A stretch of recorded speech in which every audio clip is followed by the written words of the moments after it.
অন্তর্বর্তী সরকার নির্বাচনের সুনির্দিষ্ট তারিখ ঘোষণার আগেই ভোটের প্রস্তুতি নিতে শুরু করেছে রাজনৈতিক দলগুলো। পিছিয়ে থাকেনি জামায়াতও। নেতাদের সূত্র বলছে, এরই মধ্যে প্রায় ৩০০ আসনে প্রার্থী চূড়ান্ত করেছে দলটি। অথচ নিবন্ধন এবং প্রতীকের বিষয়টি এখনও নিষ্পত্তি হয়নি সর্বোচ্চ আদালতে। এরই মধ্যে গণঅভ্যুত্থানের পর ৮ মাস কেটে গেছে, অথচ নিবন্ধন না পাওয়ায় ক্ষোভ বাড়ছে দলটির নেতাকর্মীদের মধ্যে। বিষয়টিকে স্বাভাবিক বলছেন জামায়াতের আইনজীবীরা। জামায়াতের এই আইনজীবী বলছেন, যৌক্তিক কারণে বিলম্ব হলেও হতাশ হওয়ার কারণ নেই। শিগগিরই নিবন্ধন ও প্রতীকের মামলার চূড়ান্ত রায় হবে। জামায়াতের নিবন্ধন প্রক্রিয়ায় মামলাটি আংশিক শ্রুত হয়েছিল। আংশিক শ্রুত হয়েছিল যে বেঞ্চে, এই বেঞ্চের একজন মাননীয় বিচারপতি হঠাৎ করে অসুস্থ হয়ে পড়েন। তিনি প্রায় ১ মাস কোর্টে আসতে পারেননি। তারপরে আদালত আবার ১ মাসের জন্য বন্ধ হয়ে যায়। ফলে এটি শুনানি প্রায় শেষের দিকে ছিল। আমরা আশা করেছিলাম যে ভ্যাকেশনের আগেই জামায়াতের নিবন্ধন মামলাটি শেষ হয়ে যাবে, কিন্তু হঠাৎ করে অসুস্থ হয়ে যাওয়ার কারণে শেষ করা যায়নি।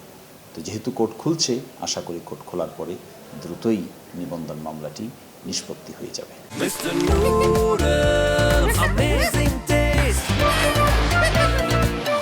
আমরা আংশিক শুনানি করে যতটুকু আমরা বুঝতে পেরেছি, যে কারণে জামায়াতের রেজিস্ট্রেশনকে বাতিল করেছে হাইকোর্ট, এই কারণগুলো উচ্চ আদালতে যখন আমরা উপস্থাপন করেছি, তখন উচ্চ আদালত আমাদের যুক্তিগুলো অত্যন্ত সিনসিয়ারলি এবং যুক্তিযুক্ত মনে করছেন বলে আমাদের কাছে মনে হয়েছে।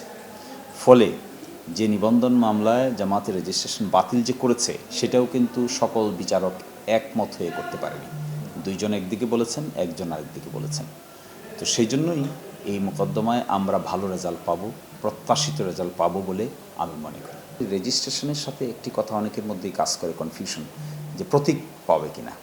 একটি হলো রেজিস্ট্রেশন পাবে কিনা, আর একটি দাঁড়িপাল্লা প্রতীক পাবে কিনা।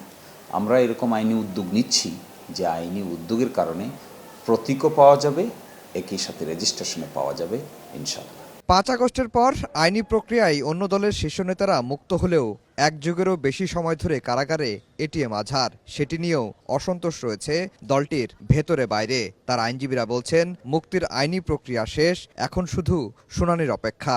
২০ তারিখের মধ্যেই আমরা আশা করছি, রবিবারের মধ্যেই সমস্ত আপিলের যত ফর্মালিটি আছে, প্রশাসনিক ফর্মালিটি, তা সব শেষ হয়ে যাবে। ২১ তারিখে আমরা আশা করি আদালতে উপস্থাপন করতে পারবো এবং যথারীতি ২২ তারিখে এটি যেন শুনানির জন্য উপরের দিকে থাকে। এই জন্যই আমরা আদালতের কাছে প্রত্যাশী যে ২২ তারিখেই শুনানি শুরু হয়ে যাবে। আমি খুবই হোপফুল, এবং এই ক্ষেত্রে আদালত আমাদেরকে আগেও যথেষ্ট সিনসিয়ারলি নিয়েছেন। রাষ্ট্রপক্ষে যারা আছেন তারাও সিনসিয়ারিটি দেখাচ্ছেন, ইন্টারন্যাশনাল ট্রাইব্যুনালে যারা আছেন তারাও সিনসিয়ারিটি দেখাচ্ছেন। ফলে এখানে ২২ তারিখে শুনানি হওয়ার ক্ষেত্রে আমি আর কোনো বাধা দেখি না। রোববার থেকে দেশের সর্বোচ্চ আদালতে বিচার কাজ শুরু হবে। তবে ২৩ থেকে ৩০ তারিখ পর্যন্ত প্রধান বিচারপতি দেশের বাইরে থাকবেন। এরপর এই ২ মামলার চূড়ান্ত নিষ্পত্তি হবে। আফজাল হোসেন, সময় সংবাদ, ঢাকা।